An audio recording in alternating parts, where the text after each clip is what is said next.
अल्हम्दुलिल्लाह नहमदुहु व नस्तईनुहु व नस्तगफिरुहु व नु'मिनु बिही व नतवक्कलु अलैहि व नऊज़ु बिल्लाहि मिन शुरूरि अनफुसिना ومن سيئات أعمالنا من يهده الله فلا مضل له ومن يضلل فلا هادي له ونشهد أن لا إله إلا الله وحده لا شريك له وأشهد أن محمدا عبده ورسوله أما بعد فإن خير الحديث كتاب الله وخير الهدي هدي محمد صلى الله عليه وسلم وشر الأمور محدثاتها وكل محدثة بدعة وكل بدعة ضلالة وكل ضلالة في النار. أعوذ بالله من الشيطان الرجيم. بسم الله الرحمن الرحيم. ويل لكل همزة لمزة الذي جمع مالا وعددا يحسب أن ماله أخلدا كلا لينبذن في الحطمة وما أدراك ما الحطمة نار الله الموقدة التي تطلع على الأفئدة إنها عليهم مؤصدة في أمد ممددة.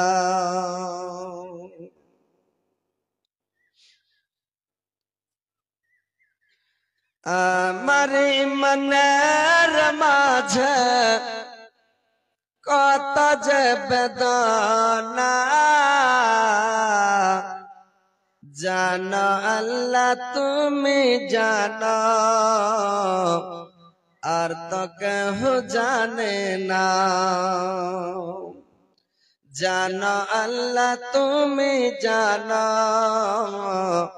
আর তো কেহ জানে না নমাজ রাজা করে সদা নমাজ রাজা করে সদা সদা ডাকতে পারি না জানো আল্লাহ তুমি জানো আর তো কেহ জানে না জানো আল্লাহ তুমি জানো আর তো কেহ জানে না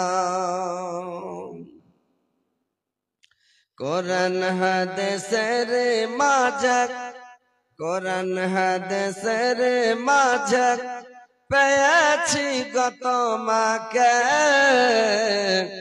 জান্নাতের আশা দিয়া মনে চকেড়ে জান্নাতের আশা দিয়া মনে চকেড়ে পাওনা পাওয়ার মাঝে পাওনা পাওয়ার মাঝে তোমার করুণা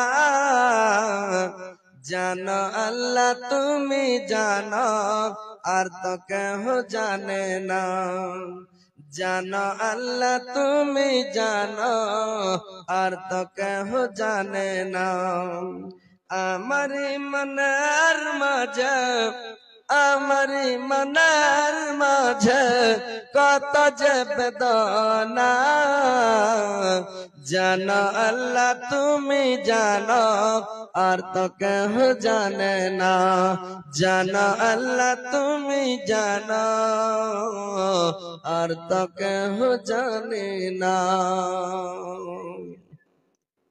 শ্রদ্ধেয় যোগ্যতম সভাপতি সাহেব, উপস্থিত উলামায়ে কিরাম, শ্রোতাবৃন্দ, মুসলিম সমাজ এবং পর্দার আড়ালের পর্দানাসীন মা ও বোনেরা, সর্বপ্রথম আল্লাহ তাআলা বারেক ওয়া তাআলার তারিফ, প্রশংসা, গুণগান। যে মহান আল্লাহ তাআলা বারেক ওয়া তাআলা আজকে আপনাদেরকে, আমাকে, সকলকে এই জালসার মাহফিলে উপস্থিত করেছেন, কোরআন হাদিসের মাহফিলে, আল্লাহ আল্লাহর রাসূলের মাহফিলে উপস্থিত করেছেন, এই বলে আল্লাহর শুকরিয়া আদায় করে সকলে বলুন আলহামদুলিল্লাহ। একটু জোরে বলেন ভাই আলহামদুলিল্লাহ। তিনার পদপর তিনার প্রেরিত হাবিব মা আমিনার লাল মরুদুলাল তাজদারে মদিনা আহমদ মুস্তাফা মুহাম্মদ মুস্তাফা, সকলে বলুন সাল্লাল্লাহু আলাইহি ওয়াসাল্লামের প্রতি হাজার হাজার লাখ লাখ কোটি কোটি দুরূদ বর্ষিত হোক। আল্লাহুম্মা সাল্লি আলাইহি আল্লাহুম্মা বারিক আলাইহি। ভাই সকল, বাপজিরা আমার, আজকে আপনাদের এই গ্রামে আমি জীবনের প্রথম এসেছি। আপনাদের এলাকায় সিরিফ এই প্লাসবোনা ভিটেতে দুবার জীবনী করে গেলাম। গত বছর 5 রাত জীবনী করেছি, এবার 7 রাত জীবনী করলাম। যে যে দেখেছেন দেখেছেন, আর যে দেখেননি মানে ইউটিউবে, ফেসবুকে, মোবাইলের ভিতরে দেখেছেন যে কাঁচের ভিতরে হযরত আলীকে দেখতে পাওয়া যায়, লাল দাড়ির। এখন আজকে ডাইরেক্ট দেখতে পাচ্ছেন। এতদিন দেখেছিলেন কাঁচের ভিতরে, আজকে আল্লাহর মেহেরবানি, আল্লাহর লাখ লাখ শুকরিয়া যে আল্লাহর দয়াতে, আল্লাহর মেহেরবানিতে আপনাদের গ্রামে এসছি ভাই। নতুন এলাকা, নতুন মাহল, আমি নতুন বক্তা, নতুন এসছি। জালসা করছি 23 বছর থেকে। জালসার জীবন হচ্ছে আমার, 23 বছর থেকে জালসা করছি আমি। তো যাক, আলহামদুলিল্লাহ। আপনারা ধৈর্য সহকারে বসবেন, শুনবেন। মানুষকে আমি একটু হাসি খুশি করাই, একটু আনন্দ দিই, মানুষ মন দিয়ে শোনে, বসে থাকে। ডবল লোক জমে, মেয়ে ছেলে ডবল হয়, ছেলেরা ডবল হয়, লোকজন বসে, মাদ্রাসার কামাই ভালো হয়, মসজিদের উন্নতি ভালো হয়। এই কারণে কিছু লোক আছে পৃথিবীতে থাকবে, এরা বিরোধী করে। তো বিরোধী ভাই পৃথিবীতে থাকবে, বিরোধী না থাকলে নাম হবে না। বিরোধী না করলে, দু পার্টি না লড়লে এক পার্টি জিতবে না। যার বিরোধী করবে আল্লাহ ওকে আরো আগে বাড়াইবে। বুঝতে পেরেছেন? কয়েকদিন আগে একটা ভিডিও ভাইরাল হয়েছিল, শুনেছিলেন? খুব ভাইরাল হয়েছিল একটা কথা, রেকর্ডিং ছবি দিয়ে ছেড়ে দিলে, এরে বাবরে, সাই সাই করে হযরত আলী আরো ভাইরাল। তখন থেকে আর ডেট দিতে আরো পারি না। ওই যে শুনেননি যে বুকার বেটা কথাটা, শুনেছিলেন? ভিডিওতে খুব ভাইরাল হয়েছিল, সবাই শুনেছে, এলাকাতে আপনাদের তাহলকা হয়েছিল। তো যাক, আলহামদুলিল্লাহ, এরা ভিডিওটাকে খালি ভাইরাল করছিল যে হযরত আলীকে বরবাদ করার লেগে। তো বরবাদের মালিক আল্লাহ বসে আছে ভাই। রুজির মালিক, ইজ্জতের মালিক, সম্মানের মালিক, পজিশনের মালিক আল্লাহ। সবাইকে সব কাজ দিবে না। আল্লাহ যাকে পছন্দ করবে ওই কাজটা আল্লাহ ওকে দিবে। বুঝতে পেরেছেন? তো যাক, আমি ওদিকে যাচ্ছি না। আমি কথা হচ্ছে আপনাদেরকে বলবো, এক একটু হয়তো আনন্দ দেব, দু চারটা মজার গল্প এক দুটা করবো না, কিন্তু বলছিলাম করবো না, কিন্তু যদি না বলি তো লোক পালাইতে লাগবে, আর পালাইতে লাগে তো আর ধরা যাবে না, মানে উড়ে যাবে সব নাকি। এই কারণে সব বলবে যে একটু বসে থাকি। তো যদি ভাই আপনারা একটু খারাপ লাগে, খারাপ কথা অর্থ খারাপ নয়, খারাপ লাগবেও না ইনশাআল্লাহ, খারাপ কথা বলবো না, কিন্তু যদি লাগে চুপচাপ উঠে চলে যাবেন। যাকে ভালো লাগবে না উঠে চলে যাবেন চুপচাপ, আর যাকে ভালো লাগবে বসে আপনারা শুনবেন। উঠাউঠি কটবিশ করবেন না, পালাপালি করবেন না। আমি নতুন এসেছি, নতুন বক্তব্য দিচ্ছি। তারপরে যেটা সবচেয়ে বড় পাপ, যে পাপের ক্ষমা হবে না, এই আয়াত পড়েছি। আপনাদেরকে শোনাবো। সবাই পাপে জড়িত, যে পাপের ক্ষমা নাই। মানুষ ওই পাপ করলে জাহান্নামে যেতে হয় মানুষকে, আর ওই পাপে লিপ্ত আছে, বুঝতে পারলেন? তো ওই সম্পর্কেই কথা বলবো ইনশাল্লাহ, খুব বড় পাপ সম্পর্কে। আর বড় পাপ থেকে আপনাদেরকে সতর্ক করবো ইনশাল্লাহ। আপনারা পাবলিক বুঝতে পারবেন না। সূরাটা যখন পড়েছি, গোটা একটা সূরা, তো আলেম সমাজ বুঝে নিয়েছে যে হযরত আলী কি ওয়াজ করবে। ইনশাল্লাহ আপনাদেরকে আমি শোনাবো ভালো করি, কিন্তু তার আগে আপনাদের মনটাকে একটু ফ্রি করছি। মা বোনদেরও মনটা ফ্রি, আপনাদেরও মনটা একটু ফ্রি না করলে মানে লোক হয়তো কটবিশ করে চলে যাবে। রাত 12টা হয়ে গেছে, মানে এখন 12 মানে 12:45। আল্লাহ, এখন লোকটি বসে থাকতে নাই, হযরত আলী লেগে বসে আছে। তো যাক, আল্লাহর লাখ লাখ শুকরিয়া যে আল্লাহ হয়তো আমাকে একটা ক্ষমতা দিয়েছে। আল্লাহ কোরআনে বলছেন ইউতিল হিকমাতা মাইয়াশা ওয়া মা ইউতাল হিকমাতা, যে আল্লাহ মানুষকে ক্ষমতা দান করে। সবাইকে সব ক্ষমতা আল্লাহ দেয় না ভাই, বুঝলেন? কেউ বুখারী মুসলিম পড়াবে, কিন্তু ও এসে স্টেজে কথা বলতে পারবে না। যে স্টেজে কথা বলতে পারবে, বুখারী মুসলিম পড়াইতে পারবে না, নাকি? আল্লাহ এক একজনকে এক একটা গুণ দিয়েছে, এক একটা ক্ষমতা দিয়েছে, এক একটা মানে ক্ষমতা দিয়ে আল্লাহ তৈরি করেছে। আর ওই গুণের কারণে ওর অনেক রুজি কামাই করে, বুঝতে পেরেছেন? তো যাক, আলহামদুলিল্লাহ। কটবিশ উঠাউঠি করবেন না, বুঝতে পেরেছেন তো? উঠাউঠি যদি করেন তাহলে একটা গল্প শুনেলেন। ওই যখন মেয়ে ছেলের আপনার দিকে বিয়ে শাদী হয়, তো নতুন বউ যখন গাড়িতে চড়ে তো কান্নাকাটা করে, ভাই কথা বলবেন, ওই হ্যাঁ মানে চুপচাপ বসে থাকবেন না, একটু হ্যাঁ হো করতে হবে, তাহলে ভালো লাগবে। আর জালসা শুনছে বা বুঝতে পারছে। আর যদি ওই মূর্তির মতন ষষ্ঠী হলে ছেড়ে দেন, পয়সা আছে না একদম পলক মারামারি বাদ, তাহলে ভালো লাগবে না ভাই, বুঝতে পেরেছেন নাকি? তো যখন বিয়ে হয়তো নতুন বউ গাড়িতে চড়ার সময় কানে না, এমনি খুশি মনে চড়লে গাড়িতে, কি ভাই কানে? আমাদের দিনাজপুরেও কান্দে ভাই। তো কেন কান্দে? যে যদি না কান্দে গাড়িতে চড়ে নেয়, তো মেয়ে ছেলের মধ্যে একটা কথা মানে ওকে রাগাইবে আর একটা বদনাম করবে। যে হাটে ছড়ির কত বিয়ে করার মন ছিল, যে একটুকাও কাঁদলে না, গাড়িতে সার সারিয়ে চড়ে নিলে, মানে এই বলে একটা বদনাম হয়ে যাবে। তো এই কারণে ভোগা দিয়া গাড়িতে চড়ার সময় মুখখানকে ক্যাচ ম্যাচ করে গেবে, না নে গা ওইরা কেন গা না নে, দৌড়িয়ে যা ভাবির গলা, যা ভাবে গে ওইরা কেন, এর গলা ওর গলা ধরে। লাস্ট ওর মার গলা ধরে কইছে, মা গে, কইছে কিরে বেটা, কইছে 9 থেকে 10 দিন পা। আর এটাও পুরুষ আমার থাকে কি না গে মা? তোর লইয়া সঙ্গে পাঞ্জরে খাড়ি হয়েছিল, যে লইয়া বহু গাড়িতে বসবে বোলেরোতে স্করপিওতে, তোর পাঞ্জরে বসবো। এখন নতুন সিস্টেম চালু হয়েছে, বিহাইয়া সিস্টেম এখন চালু হয়েছে। আর নতুন জামাই পেলে নতুন বউয়ের কাছে বসবে, বাড়ি যা বসতে হবে মানে জিন্দগিতে এই যে বসবে। তো ই তখন ওখানে দাঁড়িয়ে আছে, দিয়া বলছে যে ই চিন্তা করতে হবে না। কইছে কেনে? কইছে আমারও 21 থেকে 22, আর তুই থাকিস নিয়ে যাইস। তখন লইয়া বউ কইছে, মাকে আর ছাড়ান নেওয়া যাবে না গে মা? কইছে কেনে? কইছে হার থেকে ডবল বেশি হয়ে গেছে, বুঝতে পারলেন? তো ওইরকম যদি আপনারা উঠাউঠি করেন, কটবিশ করেন, তো আমারও 21 থেকে 22 প্রত্যেকদিন জালসা করে করে করে করে আর ভিতরে সহে না, মানে এমন থকাউট হয়েছে, চেহারা বুঝতে পারছেন, মোবাইলে দেখবেন একদম কিরকম বডি, আর এখন শুকিয়ে গিয়ে হৃদয় হপলেসে গেছি, মানে রাত জেগে জেগে ভাই, রাত জেগে কাজটা ভালো নয়, শরীরের খুব ক্ষতি। তো যাক, আলহামদুলিল্লাহ, আপনারা শান্তি ভাবে বসবেন, শান্তি ভাবে শুনবেন। ইনশাআল্লাহ আমি আপনাদেরকে কোরআন এবং হাদিস দিয়ে আপনাদেরকে বুঝাবার চেষ্টা করবো ভাই, বুঝতে পেরেছেন? সোনা বন্ধু সোনা গো, আমার কথা শুনো না, তিনি মাদার দয়ার নবী, তাকে তোমরা চিনো না। মাইক বলা কই আছে না? নাই না, মাইক পাঙ্খা ঘুরে দেবে না। এদিকের হোসেন বক্সটা থেকে ঘোরাও তো, এক কানা থেকে আওয়াজ আসছে, এদিকের কানে কিছু শুনতে পাওয়া যায় না ঘোরার নেই।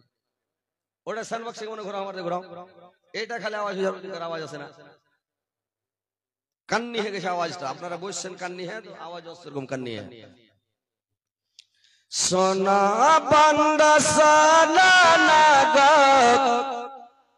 আমার কথা শুনো না, তিনি মাদার দয়ার নবী, তাকে তোমরা চিনো না।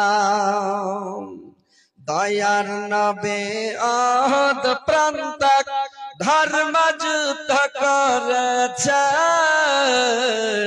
কাফেররা নবীজিকে পাথর ছড়ে মেরেছে, কাফেররা নবীজিকে পাথর ছড়ে মেরেছে। আহা তোমরা মেরো না গো নবীজিকে মেরো না, তিনি মাদের দয়ার নবী, তাকে তোমরা চিনো না।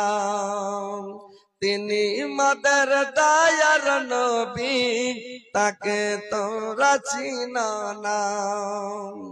দয়ার নবী বনে বনে চরাইতেন ছাগল, কাফেররা দেখে বলতো এটা একটা পাগল, কাফেররা দেখে বলতো এটা একটা পাগল। পাগল নয় গো পাগল নয়, পাগল নয় গো পাগল নয়, সে আল্লাহর প্রেমের দিওয়ানা। তিনি মাদের দয়ার নবী, তাকে তোমরা চিনো না। তিনি মাদের দয়ার নবী, তাকে তোমরা চিনো না। এবার ভাই বসেন শান্তিভাবে, যে আমি আয়াত পরিবেশন করেছি ইনশাআল্লাহ সামনে থেকে কথা বলবো। যে আল্লাহ পাক কালে কালে যুগে যুগে এই মানব জাতিকে শুধরাবার জন্য নবী পাঠিয়েছিলেন। নবী পাঠিয়েছিলেন কম বেশ, কেউ বলেছে 1,24,000, কেউ বলেছে 2,24,000 নবী পৃথিবীতে এসেছেন শুধুমাত্র মানুষকে শুধরাবার জন্য, জাহান্নাম থেকে বাঁচার জন্য, জান্নাতে যাওয়ার জন্য।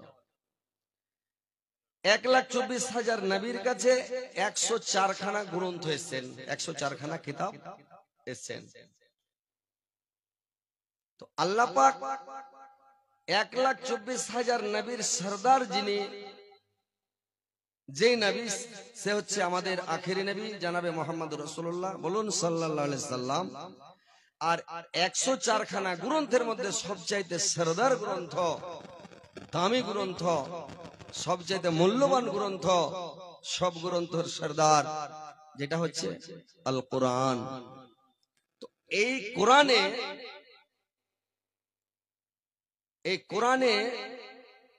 114টা সূরা, 558টা রুকু, 6,666 আয়াত, কেউ কম বেশ বলেছে আর কি। তো যাই হোক, এই যে 30 পারা কোরআন আল্লাহ পাক একবারে নাযিল করে দেননি, বা এক বছরে নাযিল করে দেননি, বা এক যুগে নাযিল করে দেননি। এই কোরআনটাকে আল্লাহ পাক নাযিল করেছেন কালে কালে যুগে যুগে, দীর্ঘ সময় নিয়ে 22 বছর 2 মাস 22 দিনে এই 30 পারা কোরআন নাযিল হয়েছে। বুঝতে পারছেন?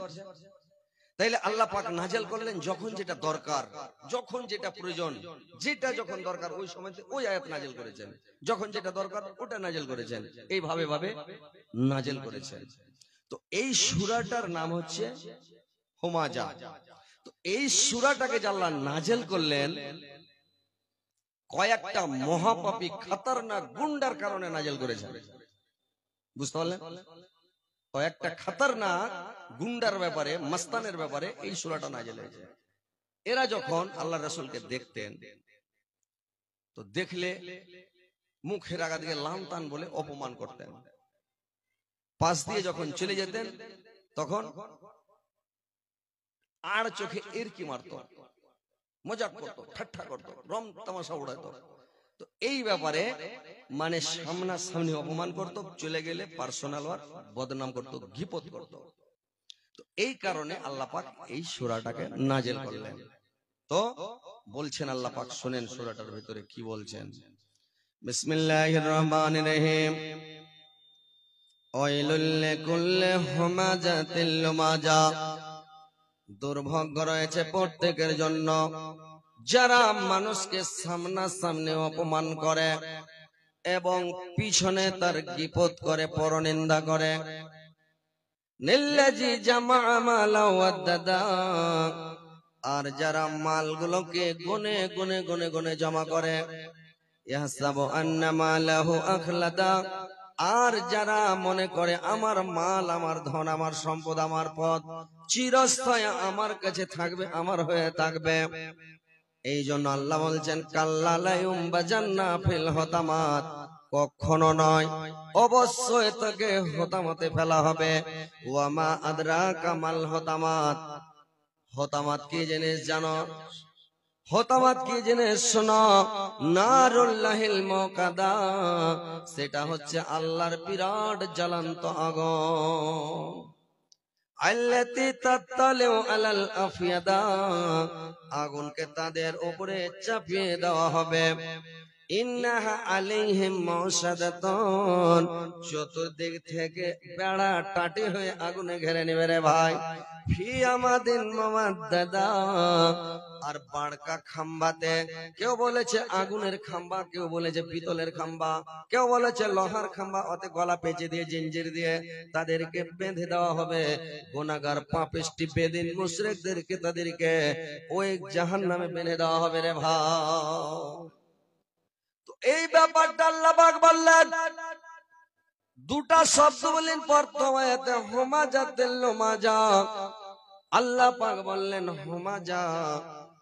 এই হুমাজা শব্দের অর্থ হলো, মানে হলো যে কোনো মানুষকে তুমি মুখের উপরে বেইজ্জত করিও না, মানুষকে মুখের উপরে অপমান করিও না, মানুষকে বেইজ্জত করিও না, আর তোমরা মানুষের সামনে লান্তান বলিও না, আর মানুষের মুখের আগা থেকে মানুষের সামনে মানুষের নাম বিগড়াবে না, আর মানুষের তোমরা পদব নাম রাখবে না, মানুষের তোমরা পদবীর করবে না, মানুষ যেন তোমার কথাতে অসন্তুষ্ট না হয়, মানুষকে তুমি সামনাসামনি ভাবে কোনোদিন অপমান করবে না।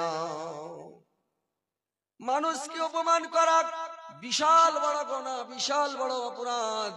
যখন দেখে ভাই রে আমার কতগুলো লোক আছে হাতে ধরে পাপ কামায়, হাতে ধরে গুনাহ কামায়, দেখবেন চকে বসে যায়, দোকানে বসে যায়, বাজারে বসে যায়, কোন জায়গাতে বসে যায়, লোকজন জমা হয়, তখন করে কি ওরা মজা লয়, আর করে কি মানুষের শিকায়ত করে, দুর্নাম করে, মানুষের মুখের উপরে কথা বলে, মানুষকে বেইজ্জত করে, মানুষকে লানতান বলে মানুষকে অপমান করে, বেইজ্জত করে, আর করে কি এরা তখন করে কি মানুষকে ঠাট্টা করে, এর কি করে মজা করে। আরে যত দুনিয়াতে টুপিওয়ালা লোক দেখছিস, এই টুপিওয়ালা লোকের ভেতর খারাপ, যতগুলো দাড়িওয়ালা লোক দেখছি দাড়িওয়ালা লোক খারাপ, যত পাঞ্জাবিওয়ালা আছে খারাপ, এভাবে বদনাম করে, শিকায়ত করে, টুপিওয়ালাকে খারাপ বলে, দাড়িওয়ালাকে খারাপ বলে, নমাজি লোককে খারাপ বলে, এই ভালো ভালো লোক যারা ভালো কাজ করে ওরা কি খারাপ বলে, আর ওরা পশ্চিম চেনে না, দাঁড়িয়ে পেশাব করে, তো ওরাই খুব ভালো নাকি? আর নমাজি লোক খারাপ, রোজাদার খারাপ, দাড়িওয়ালা খারাপ, টুপিওয়ালা খারাপ, মানে এইভাবে বদনাম করে এরা খারাপ, আর ওরা খুব ভালো, একবারে মানে পানির দুধের ধোয়া ওরা নাকি? এরা তখন করে কি এরাই অন্যায় করে, ওরাই মজা করে। ইন্নাল্লাযিনা আজরামু কানু মিনাল্লাযিনা আমানু ইয়াজহাকুন, এরাই যারা অন্যায় করে ওরাই আবার মুমিনদেরকে ঠাট্টা করে। ওই জামাররাও বিহিম ইয়াতাগামাজুন, আবার করে কি যখন ওদের পাশ দিয়ে চলে যায় তখন করে কি আর চোখে এর কি মারে, আর ঠোঁট বেঁকা করে, আর নজর বেঁকা করে, আর বলে চলে গেল দেখালে, ফতুয়া ঝেড়ে চলে গেল, গল্প করে চলে গেল। আর ওই এক নম্বরের যে লোকটা দেখবেন খুব ফতুয়া ঝাড়ে, ও বলে মাকে ভাত দেয় না, এই লোকটা খুবই করে মুসল্লিগিরি দেখায়, আবার লোকেরা চাপে খুব মুসল্লি, এই যে এরকম ভাবে খালি মানুষের শিকায়ত করে, বদনাম করে, দুর্নাম করে, এইগুলো ভাই করবেন না। মানুষের গীবত করবেন না, বদনাম করবেন না, শিকায়ত করবেন না, সামনাসামনি কোন মানুষকে কষ্ট দিবেন না ভাই, মানুষের মুখের উপরে কোনো কথা বলতে হয় না। যদি মানুষটাকে অপমান করে বেইজ্জত করে দেন, কলজাতে চোট পাবে, কলজাতে আঘাত পাবে, আর যদি মানুষটা একটু আঘাত পেয়ে নাই ভাই, কোন মানুষকে যদি পৃথিবীতে কষ্ট দিয়ে দেন, আল্লাহর নবী বললেন, আল্লাহ পাক বলেছেন কিয়ামতের দিন তিন প্রকার লোককে আল্লাহ পাক ক্ষমা করবে না। তিন প্রকার লোককে আল্লাহ পাক ক্ষমা করবেন না। এক নম্বর, ওই লোকটাকে ক্ষমা করা হবে না যে লোকটা আল্লাহর সাথে শিরক করে রে ভাই, যারা শিরক করবে আল্লাহ ওকে কোনোদিন জিন্দেগিতে ক্ষমা করবে না। 2 নাম্বার, ওই লোকটাকে ক্ষমা করা হবে না যে লোকটা পরের হক মেরে খায়, পরের হক দাবিয়ে খায়, পরের হক মেরে খেলে আল্লাহ ওকে ক্ষমা করবে না। 3 নাম্বার, ওই লোকটাকে ক্ষমা করা হবে না যে লোকটা কোনো মানুষকে অপমান করলো, বেইজ্জত করলো, দুঃখ দিল, কোনো মানুষকে আঘাত করলো। ভাইরে আমার, কোনো মানুষকে দুঃখ দিল, দুঃখ দিয়ে পৃথিবী থেকে যাবে, ওই লোকটাকে আল্লাহ ক্ষমা করবেন না। একটা হচ্ছে হাকুকুল্লাহ, একটা হচ্ছে হাকুকুল ইবাদ, একটা হাকুল্লাহ, একটা হাকুকুল ইবাদ। আল্লাহর হক যেটা আল্লাহ ক্ষমা করে দিবেন, কিন্তু বান্দার যেটা হক ওটা আল্লাহ ক্ষমা করবে না। আর কিয়ামতের দিন ক্ষমা হবে না ভাই। সেদিন আপনার নেকি মাইনাস হবে। কোন লোককে এক চড় মেরেছেন, কাউকে একটা গালি দিয়েছেন, কাউকে খারাপ বলেছেন, কারোর খারাপ মন্তব্য করেছেন, কারোর শিকায়ত করেছেন, দুর্নাম করেছেন, কিয়ামতের দিন দরখাস্ত করবে, সব কমপ্লিট, জান্নাতে যাবে, জান্নাতের গেটের কাছে যাবে, পিছন দিকে দেখে লোকটা দরখাস্ত করবে, আল্লাহ এই লোকটা আমাকে অপমান করেছিল, বেইজ্জত করেছিল, আমার শিকায়ত করেছিল, দুর্নাম করেছিল, আল্লাহ এই লোকটার বিচার দুনিয়াতে নিতে পারেনি। এর বংশ বড় ছিল, লাঠির গরম ছিল, পয়সার গরম ছিল, রক্তের গরম ছিল, আল্লাহ পারেনি, কিন্তু বিচারটা আমি চাই আল্লাহ। ফেরেশতাকে বলবে ধরে নিয়ে এসো, কলার ধরে টেনে নিয়ে আসা হবে, বলবে তুমি লোকটাকে অপমান করেছিলা, বেইজ্জত করেছিলা। সেই দিন তো ভাই কোন মানুষের চাক্কা চলবে না, সমস্ত মানুষের সেদিন মানে গুপ্ত গুরু রহস্য বাস্ট হয়ে যাবে। সিসি ক্যামেরা ধরে নিবে, জমিনে সিসি ক্যামেরা ধরবে, তারকা সিসি ক্যামেরা ধরবে, কোথায় বলেছেন, কোথায় কি করেছেন, একবারে সেম টু সেম দেখিয়ে দিবে। কোনো বেঈমানি করার কাজ চলবে না। এবার তখন স্বীকার করবে, হ্যাঁ আমি করেছিলাম অপমান বেইজ্জত। বলবে একে নেকি দিয়ে দাও, একটা পাহাড়ের নেকি ওকে দিয়ে দিল। আর একজন বলবে আমাকে অপমান করেছিল, বললে ওকে দাও 1 পাহাড়। দিতে দিতে দিতে দিতে দাবিদার তাদের সম্পূর্ণ নেকি শেষ। এইবার তখন আরো 2-4 জন দাবিদার হয়ে গেল। তখন দেখবে কি আর তো নেকি রাখিয়ে দিবে, বলবে ওর গুনাহখানি তুমি নিয়ে নাও, ওর গুনাহখানিকে নিয়ে নিবে। গুনাহখানি নিয়ে 2-4টা পাহাড়ের সমান গুনাহ হয়ে গেল। গুনার বোঝা মাথায় নিয়ে লজ্জিত হয়ে, অপমান হয়ে নিজেই জাহান্নামে ঢুকে যাবে রে ভাই। তো ভাই কোন মানুষকে সামনাসামনি অপমান করিয়েন না, মানুষের মুখের উপরে বেইজ্জত করিয়েন না। মানুষ যদি আপনি বুঝতে পারেন এই কথাটা মিথ্যা বলছে, তবুও বেইজ্জত করিয়েন না। ওর গাড়াতে ও যাবে, ওর জবাব ও দিবে, ও বুঝতে থাকবে। আল্লাহর নবী বললেন তোমরা তোমার মুখের হেফাজত করো, তোমরা তোমার জিহ্বার হেফাজত করো, 2টা জিনিসের হেফাজত করো, তোমার জান্নাতের জামিন আমি হয়ে গেলাম। মায়েরা বোনেরা আমার ভালো করে শুনলেন, বাপজিরা আমার ভালো করে শুনলেন, কথাগুলো খুব সুন্দর করে শুনবেন, মূল্যবান কথা। যে আল্লাহর রাসূল বললেন, আল্লাহ পাক বলেছেন যে 2টা জিনিসের হেফাজত করে নেবে। আল্লাহর রাসূল বলেন ওর জান্নাতের জামিন আমি হয়ে গেলাম। 1 নাম্বার মুখের হেফাজত করো, মানুষের বদনাম শিকায়ত করবে না, ফাউস কথা বলবে না, গজব গিল্লা করবে না। যেখানে 2-4টা লোক জমা হয় ওখানে তুমি বসবে না। মানুষের শিকায়ত দুর্নাম করবে না। মুখের হেফাজত করো, জিহ্বার হেফাজত করো, ঘরে বসে থাকো, পাপগুলোকে স্মরণ করো, নিজের পাপের জন্য নিজে কাঁদো, নিজের পাপের জন্য নিজেই লজ্জিত হও, নিজেই অপমানিত হও, নিজেই কাঁদো। কি করে ক্ষমা হবে? তোমার গাড়ায় তুমি যাবা, তোমার কবরে তুমি যাবা, তোমার হিসাব তোমাকে দিতে হবে। লোকের পাপের দিকে তুমি তাকাইও না। আর 2 নাম্বার হলো লজ্জা স্থানের হেফাজত করো, জেনাতে লিপ্ত হয় না, জেনা করবে না ভাই, জেনা থেকে বেঁচে থাকো। 1 নাম্বার মুখের হেফাজত, 2 নাম্বার লজ্জা স্থানের হেফাজত। এই 2টা জিনিসের হেফাজত করেন। আল্লাহর রাসূল বলেন তোমার জান্নাতের জামিন আমি হয়ে গেলাম। তো ভাইরে আমার, মুখটাই হচ্ছে মেন জিনিস, মুখটাতে মানুষ পাপ কামায়, গুনাহ কামায়, এই মুখটাই হচ্ছে মেন জিনিস। তো মুখের হেফাজত করেন, মানুষের সামনে কোনোদিন অপমান করবেন না, কোন মানুষের নাম বিগড়াবে না, কোন মানুষের পদব নাম রাখবেন না, এটা মানুষের বদভ্যাস। মানুষ মানে মানুষের পদব নাম রেখে দেয়, পদব বের করে ভাই, পদব বের করতে হয় না। একটা মানুষের 2-3টা নামও রাখতে হয় না। মানুষের নাম সুন্দর নাম রাখবেন। এক মুসলমানের উপরে আর এক মুসলমানের হক হলো ওর নামটাকে সুন্দর করে ডাকা। আমার নামটা আপনি সুন্দর করে ডাকবেন হযরত আলী, আপনার নাম আমি ডাকবো আব্দুল খালেক, আব্দুল মালিক, আব্দুল জব্বার, আব্দুল জলিল, আব্দুল খলিল। আপনার নামটা আমি সুন্দর করে ডাকবো, আপনার হক আমার উপরে আছে, আমার হক আপনার উপরে আছে, আপনি আমার নামটা সুন্দর করে ডাকবেন। কিন্তু মানুষ নামকে বিগড়ায়, আব্দুর রহমানকে রহিমানে শুনতো, আব্দুল খালেক এই খেলকে শুনতো, আব্দুল মালিক বলে মেলকে এখানে শুনতো। এই যে নামগুলো বেগড়ায় মানুষের মনে দুঃখ হয়, মানুষের মনে দুঃখ পাবে নাম বিগড়ালে। খবরদার নাম বিগড়াবে না, পদনাম রাখবে না। আল্লাহর রাসূল যখন হিজরত করে মক্কা থেকে মদিনা গেলেন, মদিনা যাওয়ার পরে আল্লাহর রাসূল করলেন কি, লিস্ট করলেন রে ভাই, সবার নাম লিখলেন তাবলীগ করার জন্য, লক্ষ্যে টাকার জন্য, দিনের দাওয়াত দেওয়ার জন্য লিস্ট করলেন। লিস্ট করার পরে একজন লোক এসে আল্লাহর রাসূলকে বললেন, নবী গো, নবী গো, এই লোকগুলোর যে নাম লিস্ট করেছেন, এই লোকটা দুঃখ পাবে, এই লোকটা ব্যথা